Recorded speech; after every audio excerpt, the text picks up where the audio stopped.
안녕하세요. 파이오니어 커피 정다운입니다. 스페셜티 커피 하면 떠오르는 세 가지가 있는데요. 바로 비싼 가격, 복잡한 이름, 그리고 신맛입니다. 스페셜티 커피는 제3의 물결이라고 해서 커피를 단순히 기능성 음료라는 시선에서 벗어나 와인이나 위스키처럼 향미의 경험을 더 중점으로 두었습니다. 그리고 커피도 와인과 마찬가지로 품종이나 때르와에 따라서 향미가 천차만별인 것을 알게 되었죠. 또한 커피를 더 많이 볶지 않았을 때 오히려 과일 같은 느낌과 다채로움이 더 많이 살아난다는 것을 알게 되었죠. 그래서 자연스럽게 스페셜티 커피는 약배전 그리고 신맛이라는 이미지가 생겼습니다. 하지만 다른 맛들과의 조화를 고려하지 않고 그냥 덜 볶게 된다면 풋내나 생콩 같은 맛, 찌르는 듯한 신맛, 식초 같은 맛만 남게 됩니다. 이 때문에 많은 소비자들이 스페셜티 커피는 신맛이 있는 비싼 커피라고 생각을 합니다. 하지만 잘 볶은 라이트 로스팅은 신맛과 함께 단맛이 적절하게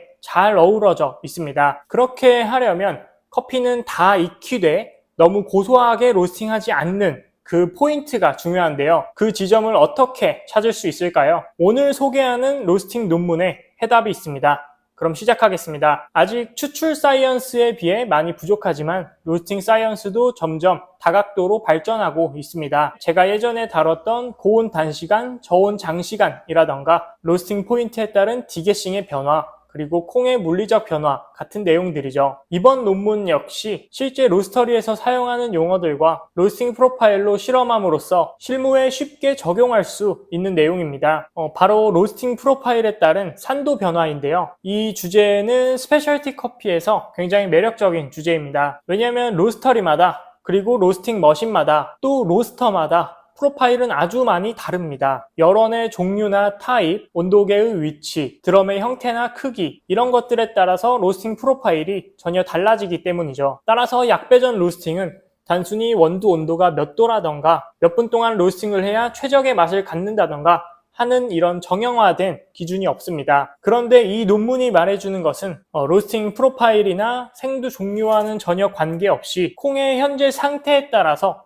산도가 일정한 패턴을 보인다는 것입니다. 약배전 로스팅 갈피를 아직 못 잡고 계신 분들은 꼭 한번 봐주시길 바랍니다. 먼저 실험 방법입니다. 다양한 오리진의 생두와 여러 가공 방식을 거친 생두를 로스팅했습니다. 총 7개의 서로 다른 로스팅 프로파일로 로스팅을 했지만 투입 온도와 배출 온도는 각각 215도 플러스 마이너스 8도, 237도 플러스 마이너스 2도 정도로 거의 비슷하게 진행했고 로스팅 시간도 16분으로 설정했습니다. 내용을 더 잘 이해하기 위해 로스팅 그래프와 프로파일에 대해 조금 더 설명하자면 로스팅 그래프는 이렇게 생겼습니다. 여기 보시는 컬러 라인은 원두 온도, 그리고 검정색 라인은 온도 상승률입니다. 다른 말로 ROR이라고 합니다. 온도 상승률이란 일정 시간 동안 원두의 온도가 몇 도 상승했느냐를 의미합니다. 시간은 1분이 기준이 될 수도 있고 30초가 기준이 될 수도 있습니다. 예를 들어 현재 로스팅이 2분일 때 빈 온도가 135도, 그리고 시간이 지나 3분일 때 148도라면 ROR은 13도입니다. 본 논문에서는 30초로 설정되어 있네요. 이어서 실험 프로파일에 대해 더 설명드리겠습니다. 투입부터 생두 색이 노란색으로 변하는 시점을 컬러 변화 구간, 그리고 이 구간부터 1차 파핑 전까지를 마이야르 구간, 다음은 1차 파핑부터 2차 파핑 전 구간, 마지막으로 2차 파핑부터 종료까지의 구간, 이렇게 4구간으로 나누었습니다. 이 4구간의 시간을 다양하게 바꿈으로써 로스팅 프로파일에 상당한 변화를 주었습니다. 각 프로파일 하나씩 설명드리겠습니다.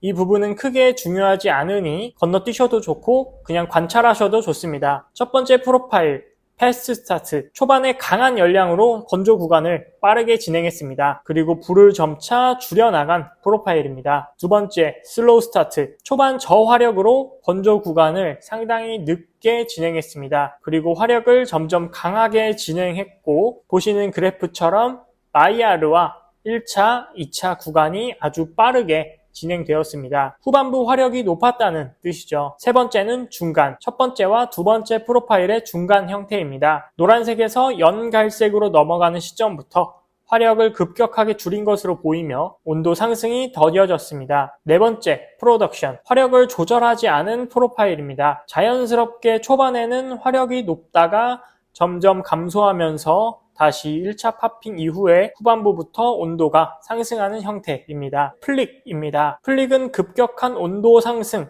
또는 온도 하강인데요. 2차 파핑 근처에서 ROR이 급격하게 상승하는 모습을 볼 수 있습니다. 화력을 강하게 높였다는 뜻이죠. 다음은 네거티브 ROR입니다. 중간에 화력을 0으로 하고 다시 1차 파핑 중반부터 화력을 준 형태입니다. 이런 그래프는 간혹 로스팅 중 가스가 꺼질 때가 있는데 그 경우와 굉장히 흡사한 형태입니다. 마지막은 마이야르 구간 강조입니다. 건조 구간 이후 1차 파핑 전까지의 구간을 상당히 늘린 형태로 저자들은 베이크드라고 표현하고 있습니다. 몇몇 로스터들은 단맛 로스팅을 위해 마이야르 구간을 길게 가져간다고 합니다. 다음, 커피 추출은 3.3g의 원두에 60g의 물로 30분간 침출시켰습니다. 추출 비율로 보면 1:18 정도이지요. 침출 후에 하리오 필터로 거르고 바로 산도 측정을 진행했습니다. 산도는 pH와 적정 산도로 진행했습니다. pH는 수소이온 농도고요. 적정 산도란 총 산 함량을 측정하는 방법입니다.